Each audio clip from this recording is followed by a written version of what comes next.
told to me, he says, well, they're going to get through singing. And I told him to hurry up and rush the worship service. Sing, just cut it short, because we want to get the best part of the service up. And I said, sir, what is that? He said, the preaching. That's the most important part. That's the best part. I said, sir, you are confused. The preaching is not the most important part of the service. The preaching is not the best part of the service.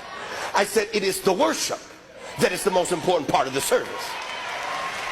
Preaching is the secondary consequence of sin. We must preach today because man sinned yesterday. But had man not sinned, he was still called to worship. All of creation was created to praise the living God. And you never cut short. Let me tell you something. Because people come to your church to hear your preaching. Most people choose the church they go to because of the preaching that's heard. But God chooses the church he goes to, not because of the preacher. He chooses the church he goes to because of the worship.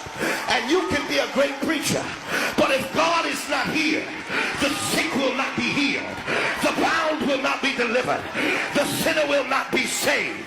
What's the use if we use all of our rhetoric, eloquence, and verbosity, and God is not present?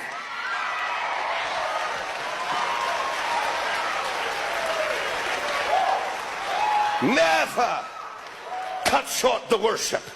Never tell your praise team to cut it down. Cut your sermon short before you cut the praise short. Because Peter only preached. The entire message on Pentecost, you can read it, was preached in 4 minutes and 37 seconds. You can read the whole thing in 4 minutes. But because they had been worshiping in the upper room, it only took 4 minutes to break the will of sinners. And that day 3,000 were added to the church.